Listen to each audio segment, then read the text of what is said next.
At family brunch, I said. Can't wait for our beach trip next week. My brother laughed. Oh, you thought you were invited? My mom smiled. It's more of a family-only thing. They were using my money to fund it. I just nodded and left. A week later, they arrived at the resort, only to find their rooms cancelled. The group chat exploded in all caps rage. Then my sister called, screaming my name. The Sunday brunch at my mother's house had all the usual chaos, the kind of controlled disorder that happens when too many people try to navigate a small kitchen while carrying on 3 different conversations. The smell of bacon grease hung heavy in the air, mixing with the burnt coffee my uncle insisted on making himself despite Mom's protests. James was in the middle of some dramatic story about his latest work drama, gesturing wildly with a piece of toast. Emily sat hunched over her phone, occasionally laughing at something on her screen while completely ignoring the conversation around her. I waited for a natural break in the noise before mentioning what I thought would be welcome news. Can't wait for our beach trip next week, I said, allowing myself a genuine smile as I pictured all of us finally relaxing together after months of planning. The response wasn't what I expected. James was the first to react, leaning back in his chair with that particular grin he wore whenever he thought he'd stumbled onto something amusing. Oh, you thought you were invited? The words hit me like cold water, but before I could process them fully, Mom chimed in with her contribution to what they apparently found hilarious. It's more of a family-only thing this time, Michael. Family only? As if I were some outsider they'd been graciously tolerating up until this moment. As if the past 6 months of coordinating every detail of this trip, finding the resort, negotiating group rates, securing the perfect rooms, crafting detailed itineraries, had somehow been done by a stranger who just happened to share their last name. I could have argued. I could have reminded them of every late-night phone call where they'd asked for my opinion on activities, every email chain where they'd deferred to my research, every moment where they treated me like an integral part of the planning process. But arguing with my family had never worked. It only gave them more ammunition to twist the narrative until somehow I emerged as the unreasonable one. So instead I set down my fork, stood up, and walked out. I heard someone call my name as I reached the front door, but I didn't turn around. For the first time in years, I felt no obligation to smooth things over or provide explanations that would just be dismissed anyway. By the time I reached my car, my hands were steady and my mind was crystal clear. I wasn't just angry, I was done. And in that clarity, I knew exactly what I was going to do next. The drive home was one of those eerily quiet journeys where you can hear your own heartbeat over the hum of the engine. My phone buzzed periodically in the cup holder with group chat notifications, but I didn't bother looking. I could already imagine the messages, excited planning discussions, restaurant suggestions for beach dinners, Emily sharing links to cute swimwear, James making jokes about who would get the best tan. They had no idea that I'd left that brunch table with a very different kind of plan brewing. I didn't even change clothes when I got home. I went straight to my desk, opened my laptop, and pulled up the resort confirmation email. Seeing it there in black and white, my name as the primary contact, my credit card on file, my email address for all communications, made my decision feel inevitable. All those months of phone calls, detailed emails, and careful coordination that they'd dismissed as minor inconveniences had actually been the foundation of their entire vacation. And now that foundation belonged to me to control. I could have cancelled everything immediately, but that would have been too simple. They just shrugged it off, book another place, and turn me into the villain who lost his temper again. No, I wanted this to sting in a way they'd remember. I wanted them to walk into that pristine lobby believing everything was perfect, the same way I'd sat at that brunch table believing we were all genuinely excited about spending time together. And then, at the most inconvenient moment possible, I wanted that illusion shattered completely. I started by calling the resort directly. The cheerful woman at the front desk transferred me to the reservations manager, who introduced herself as Claire with genuine enthusiasm. I explained that there had been a small scheduling mix-up with our group booking, delayed flights, I told her, requiring us to push our check-in back by 3 days. Claire was incredibly understanding, assuring me it was no problem at all. The rooms would be held for the new dates, and if anyone from our party arrived earlier, they'd simply have to find alternative arrangements. She even apologized for any inconvenience this might cause my family. Perfect. But I wasn't finished. I knew James would inevitably take charge when they arrived. He loved playing the hero in crisis situations, so I made sure there would be just enough confusion to render him completely powerless. I sent a follow-up email to the resort confirming our new dates while requesting they keep the original confirmation number active in their system. This way, when my family attempted to check in, the staff would think it was merely a misunderstanding rather than a deliberate cancellation. That limbo was crucial. It would draw out the scene and keep their frustration simmering while they desperately tried to resolve what appeared to be a simple clerical error. Next, I muted the family group chat. I didn't leave it entirely. I wanted to witness every frantic message when disaster struck, but I didn't want to hear their excited chatter in the meantime. The silence felt surprisingly liberating, like finally taking control of something that had been controlling me. That evening, I went one step further. I researched and called a small, distinctly run-down motel about 15 minutes from the resort. The kind of establishment with buzzing neon signs and air conditioning units that sounded like jet engines preparing for takeoff. I booked exactly one room in my mother's name, prepaid and non-refundable, naturally. Just one room.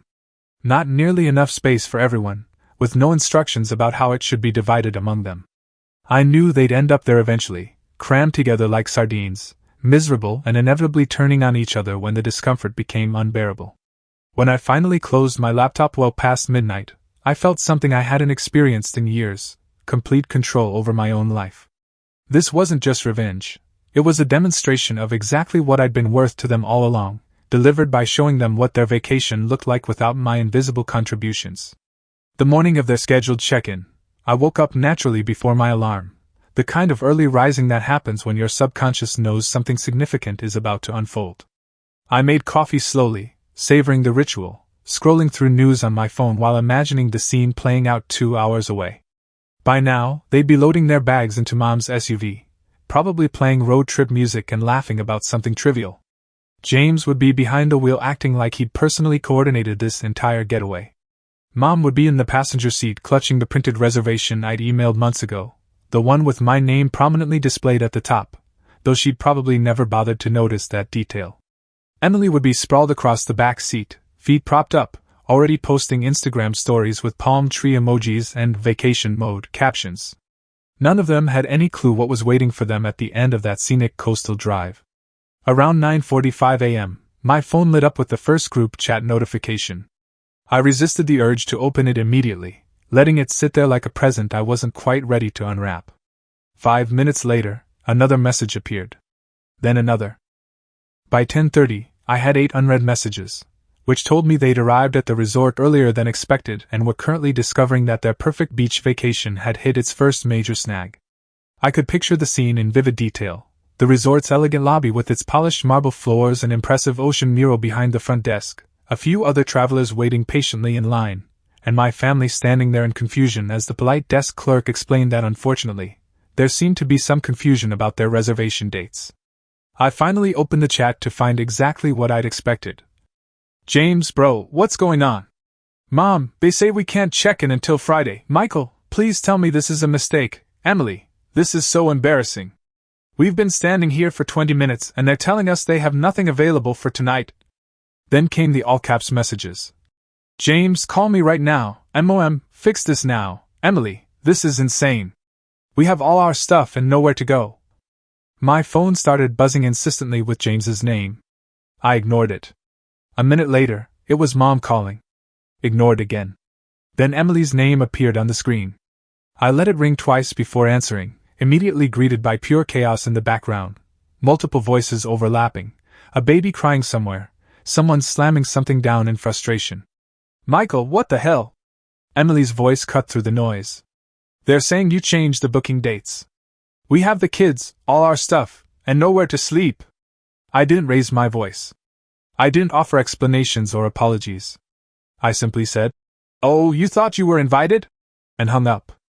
The silence that followed was profound, not just from my phone, but from something deeper inside me. For the first time in years, I wasn't the one scrambling to fix their crisis. I wasn't the one making apologetic phone calls to resolve problems I hadn't created.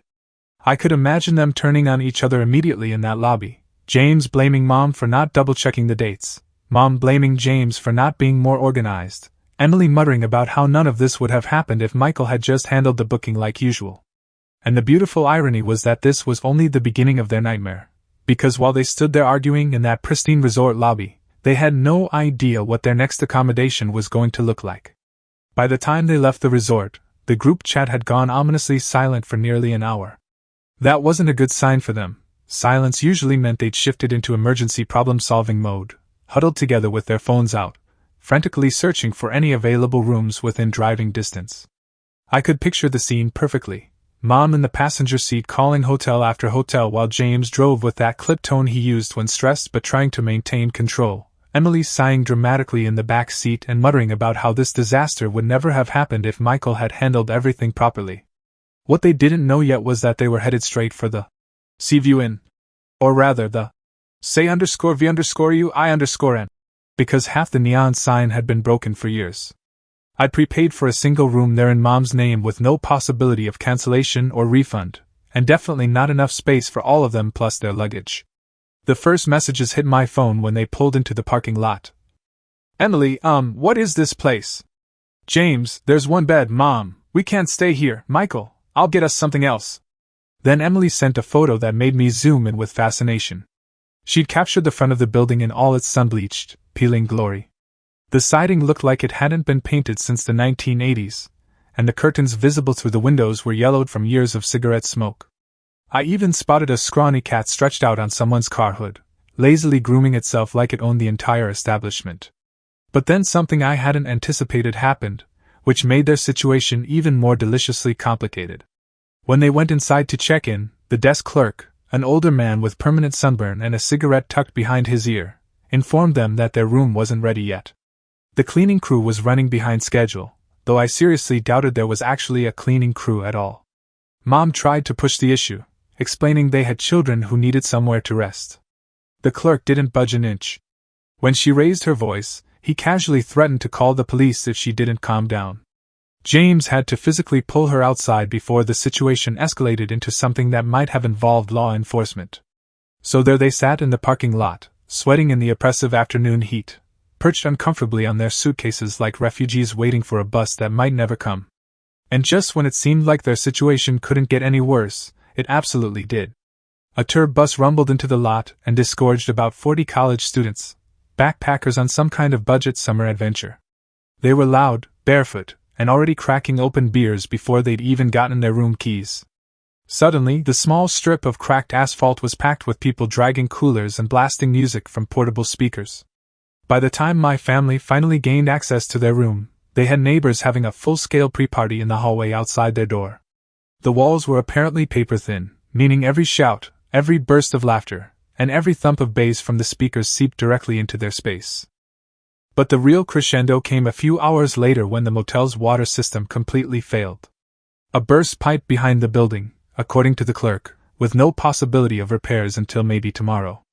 No showers, no functioning toilets, nothing. The group chat exploded with fresh misery. Emily, I can't do this, Mom, Michael, you're being cruel. This isn't funny anymore, James, we're leaving tomorrow. Then came Emily's final contribution. A cockroach just crawled across my pillow.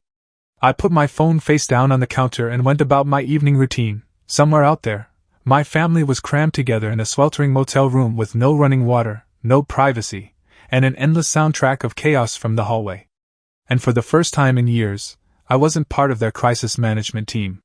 By the second night, I could tell the psychological strain was taking its toll. The group chat had devolved from blaming me to attacking each other with increasing viciousness. James, you're the one who said we should stay here instead of driving back home, Mom, because someone didn't plan ahead like Michael always does. Emily, are you seriously fighting right now? I'm sleeping on the floor next to the bathroom and there's something moving in the carpet. Hours passed with these little bursts of bitterness, passive-aggressive comments punctuated by occasional blurry photos documenting their misery, an overflowing trash can in the hallway, a towel stained with something unidentifiable, a corner of the ceiling where water damage had spread into abstract, jagged patterns. Then, sometime after 8 p.m., Emily sent a shaky video that captured the full scope of their deteriorating situation. Filmed from her position on the floor, it showed James standing over her gesturing angrily toward Mom, who sat on the edge of the bed with her arms crossed defensively. Even through the poor audio quality, their muffled argument was impossible to ignore. James blaming Mom for not confirming the reservation dates, Mom snapping back that she wasn't the one who changed them, Emily muttering that they should have just driven home yesterday. I hadn't spoken to any of them since hanging up on Emily at the resort, but I decided it was time to take things one step further. I called the motel directly.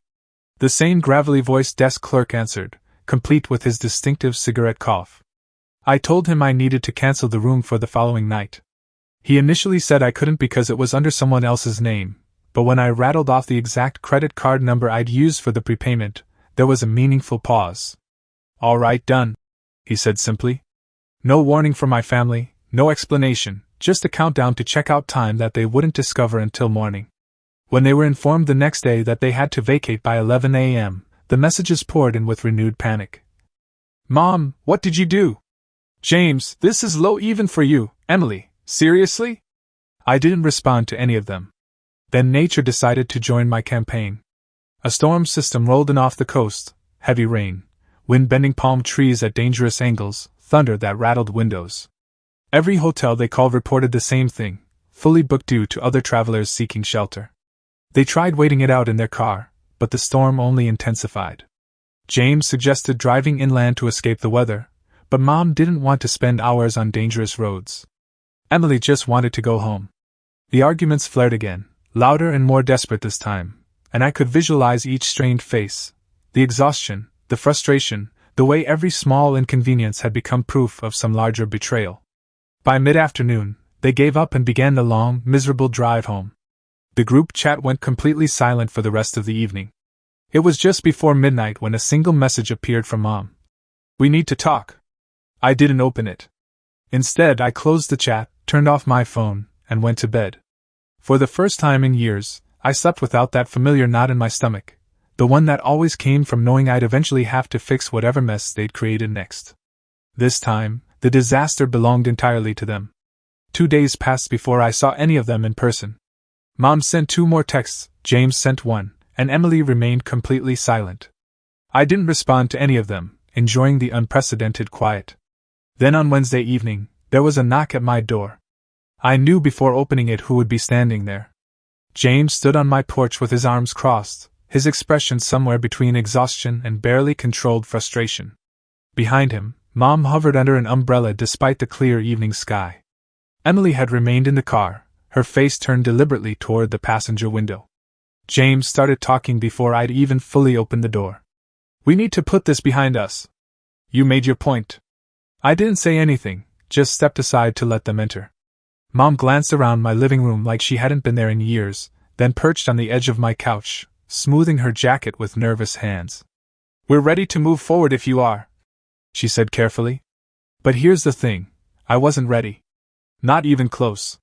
I told them I'd listened carefully to what they'd said at brunch. Really listened. And I believed them when they said the trip was family only. If that was truly how they saw it, then maybe I wasn't family in the way they meant it. And if that was the case, it was probably better to stop pretending otherwise. They didn't like hearing that truth spoken out loud. Mom immediately tried to backtrack, insisting I'd misunderstood their poor wording. James jumped in, claiming they'd assumed I wouldn't want to come anyway after all the planning stress. I let them pile up their excuses until they finally ran out of steam. Then I told them I was done making their plans work, done fixing their mistakes, done being the safety net they didn't even acknowledge existed. Mom looked like she wanted to argue further, but instead she just stood up, muttered something about thinking this over, and headed for the door. James followed without another word. Through my window, I watched Emily glance up from the car as they approached. For just a moment, our eyes met across the distance. She didn't smile, didn't wave, just looked at me with an expression I couldn't quite decipher. Not anger, not guilt, but something somewhere in between. They drove away without any goodbyes. That night, the group chat remained silent. But early the next morning, a notification popped up from Emily. No text, no explanation, just a photo. It was a screenshot of a resort booking confirmation. My name was listed under primary guest. The dates were 2 months in the future. No message followed the image. I stared at it for a long time, wondering if this was some kind of peace offering or another elaborate trap. Either way, I didn't respond. Not yet. First, I needed to understand what game they were playing now. When Emily sent that mysterious screenshot 2 months ago, I didn't respond. Not a single word. I didn't ask questions, didn't comment, didn't even acknowledge receiving it. I wanted to see if they'd follow up, and predictably they did. First came James with a casual text. "You're coming, right? No pressure." Which, of course, was exactly what someone says when they're applying maximum pressure while pretending they aren't.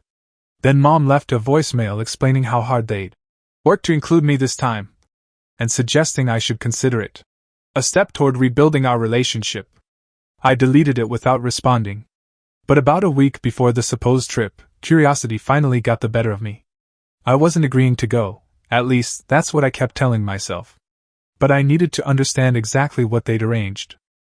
So I called the resort, gave them the confirmation number from Emily's screenshot, and asked for details about the reservation. The woman on the phone typed for a moment, then said brightly, "Yes, we have you in an oceanfront king suite for the full week. Just you." I asked about the rest of my party. She checked again, more thoroughly this time. No other bookings under my last name. No group reservations matching those dates. No adjoining rooms. Nothing. I hung up and sat back, staring at my phone in bewilderment. This wasn't a family trip at all. Either they'd booked me a solo vacation as some kind of guilt offering, or they weren't going at all. And if they weren't going, then why send me the confirmation in the first place? 3 days before the check-in date, the second piece of the puzzle arrived, a small padded envelope at my door with no return address. Inside was a clear plastic sleeve containing a single resort keycard and a folded piece of paper. On the paper, in handwriting I immediately recognized as Emily's, was one cryptic line. "Just go. You'll understand."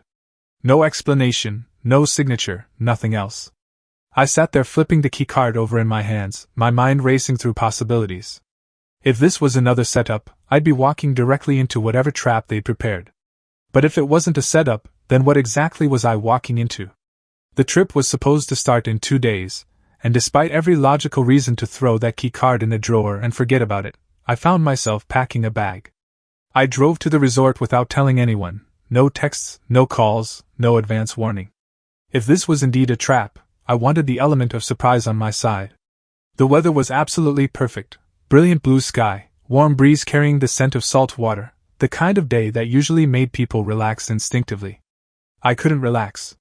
My stomach had been tight during the entire drive, and Emily's mysterious keycard sat in my cup holder like it was radioactive. The lobby was surprisingly quiet when I walked in. A smiling receptionist greeted me by name before I'd even shown my ID, then said cheerfully, "Your room is ready, and the rest of your group has already arrived." That stopped me cold. I hadn't told her I was meeting anyone. I asked her to clarify what she meant. She leaned in conspiratorially and said, "They told me to let you know they're waiting in the suite." My pulse jumped. I took the elevator to the top floor, Emily's keycard feeling heavier in my hand with each passing second. The hallway smelled faintly of sunscreen and ocean air. I stopped at the door to what was apparently my room, or our room, and slid the card into the reader. The light turned green with a soft beep. When I opened the door, I expected to see my entire family waiting to spring whatever surprise they'd planned. Instead, standing alone by the floor-to-ceiling windows with the curtains pulled wide open, was Emily. Just Emily. On the table behind her sat 2 glasses of champagne, already poured, and a thick folder stuffed with papers. She looked at me like she'd been rehearsing this moment for weeks.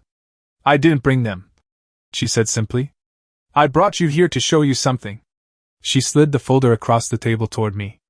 Inside were copies of emails, receipts, and bank statements, all showing years of charges for various family trips that had been quietly billed to my account without my knowledge or consent. Thousands of dollars. Literally thousands. They'd been doing this since before the beach trip.